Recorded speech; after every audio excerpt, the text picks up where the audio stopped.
আসসালামু আলাইকুম এভরিওয়ান, আশা করছি সবাই ভালো আছেন, সুস্থ আছেন, নিরাপদ আছেন। দেখতে দেখতে কুরবানির ঈদ চলে এসেছে।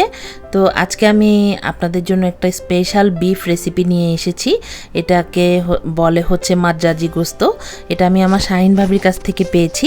তো আসুন দেখা যাক কিভাবে আমি এটা রান্না করি। তো প্রথমেই হচ্ছে আমি কড়াইতে তেল দিয়ে নিব। আর এখানে আমি একটু বলে রাখি, এই রেসিপিটি করার জন্য কিন্তু খুবই কম উপকরণ দরকার হয়। আর যারা ভাবেন যে গরুর মাংস যেহেতু অয়েলি, এখানে তেল কম দিলে হয়, আসলে কিন্তু ব্যাপারটা উল্টো। গরুর মাংসে যদি আপনি পর্যাপ্ত পরিমাণ তেল না দেন তাহলে কিন্তু খেতে বেশি ভালো হয় না। সেই জন্যে হচ্ছে গরুর মাংসে সবসময় একটু পরিমাণে বেশি তেল লাগে। আর গরুর মাংস যতটুকু নেবেন তার ডাবল পরিমাণ পেঁয়াজ নিতে হবে। আমি এখানে 1 কেজির মতো গরুর মাংস নিয়েছি, আর তার ডাবল হচ্ছে পেঁয়াজ নিয়ে পেঁয়াজটা কুচি করে রেখেছিলাম। তো এখন আমি তেলের মধ্যে পেঁয়াজটা দিয়ে দিয়েছি। পেঁয়াজ দিয়ে আমি সামান্য একটু লবণও দিয়েছি। পরবর্তীতে আমি আবার স্বাদ অনুযায়ী লবণ অ্যাড করব। তো পেঁয়াজটা হচ্ছে কোনো কালার আসবে না, জাস্ট একটু নরম হবে। ওই জন্য আমি তেলের উপর নাড়াচাড়া করে নিচ্ছি, একটু পরপরই নাড়ছি।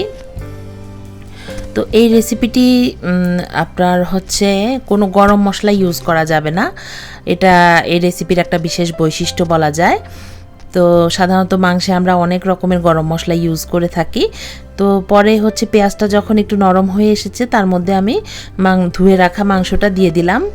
এখন হচ্ছে মাংসটাকে নেড়ে চেড়ে আমি একটু পেঁয়াজের সঙ্গে মিশিয়ে দেব। আর মাংসটা হচ্ছে একটু কালার আসতে হবে, লাইক মাংসটা এখন যেরকম একটা কাঁচা কালার আছে, সেটা থেকে যখন একটু ডিফারেন্ট কালার আসবে তখন আমি এটাতে মশলা অ্যাড করব। তো ওই জন্য আমি ভালোভাবে নেড়ে চেড়ে মিশিয়ে দিচ্ছি। আমার সুহা একবার এসে দেখে গিয়েছে। সুহা আমাকে বলছে, আম্মু এত পেঁয়াজ কেন দিয়েছো? তা আমি ওকে বললাম যে মা, এই রেসিপিতে পেঁয়াজটাই হচ্ছে মেইন, আর পেঁয়াজটা একটু বেশি পরিমাণেই লাগে। তো এই যে এখন দেখতে পাচ্ছেন যে মাংসের কালারটা একটু চেঞ্জ হয়েছে। এখন আমি এখানে দিয়ে দিচ্ছি পরিমাণ মতো আদা আর হচ্ছে রসুনের পাউডার। তো আপনারা যারা বাটা ইউজ করেন তারা বাটাটা দিতে পারেন।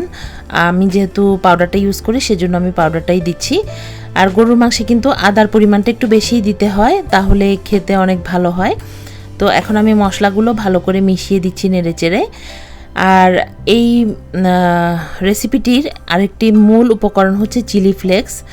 তো চিলি ফ্লেক্সটা হচ্ছে আমি আরেকটু পরে অ্যাড করব। চিলি ফ্লেক্সটা হচ্ছে আপনারা আপনাদের স্বাদ অনুযায়ী দিবেন। যারা ঝাল বেশি খেতে পারেন তারা পরিমাণে বেশি দিবেন, যারা কম খান তারা একটু কম দিবেন। আর এই যে চিলি ফ্লেক্সটা কেমন ঝাল সেটার উপরও ডিপেন্ড করে, কারণ অনেক সময় দেখা যায় যে চিলি ফ্লেক্সটা খুব একটা ঝাল হয় না, মানে যে মরিচ থেকে করে ওই মরিচটা হয়তো খুব একটা ঝাল থাকে না। তো আমি এখানে দিয়ে দিচ্ছি। প্রথমে আমি একটা আমার নিজের আন্দাজ মতো দিয়েছিলাম, তারপর আমার কাছে মনে হলো যে না, আর একটু দেওয়া যায়, যেহেতু মানে কালারটা সুন্দর আসার জন্যে। আর আমি ঝাল খেতে পারি, আমার সমস্যা হয় না, সেই জন্য আমি আর একটু পরিমাণে বেশি দিলাম। আর এটা স্পেশালি আসলে একটু ঝাল ঝাল করে রান্না করছি আমি, সুহার বাবা আর হচ্ছে সুহা আমরা খেতে পারবো। আর বেবিদের জন্য হচ্ছে চিকেন রান্না করে রেখেছি, ওরা সেটাই খাবে। তো এই যে দিয়ে আমি ভালো করে মিশিয়ে নিলাম। আস্তে আস্তে কিন্তু কালারটা চেঞ্জ আসছে। এখানে কিন্তু আর কিছুই দিব না আমি, জাস্ট এখন লবণ আর একটু অ্যাড করে পরিমাণ মতো লবণটা দিয়ে, আমি কিন্তু কোনো পানিও দেইনি, একদম মিডিয়াম লো ফ্লেমে আমি এটা ঢেকে এখন রাখবো। আর একটু পরপর হচ্ছে কি দেখবো যে লেগে টেগে যেন না যায়, নেড়ে দিব, নাড়াচাড়া করে দিব। তো আমি হচ্ছে কখনো হচ্ছে এভাবে যে একটা যে কাঠি, এই কাঠিটা দিয়ে নেড়েছি। আর কখনো হচ্ছে আপনার 2টা পাতিলের যে হাতলগুলো আছে, হাতল ধরে আমি একটু ঝাঁকিয়ে দিয়েছি, দুলিয়ে দিয়েছি যেন নিচে না লেগে যায়, তারপর ঢাকা দিয়ে রেখেছি। তো এইভাবেই রান্নাটা প্রায় শেষ পর্যায়ে এসছে। আর মাঝে মধ্যে উঠিয়ে চেক করেছি যে মাংসটা নরম হয়েছে কিনা। এটা একটু নরম হবে, মাংসটা বেশি শক্ত থাকলে খেতে ভালো লাগবে না, একটু নরম করতে হবে। তো প্রায় হয়ে এসেছে আমার মাদ্রাজি গরুর গোশত। এই যে হয়ে গেছে, কি সুন্দর কালার এসছে দেখতে পাচ্ছেন।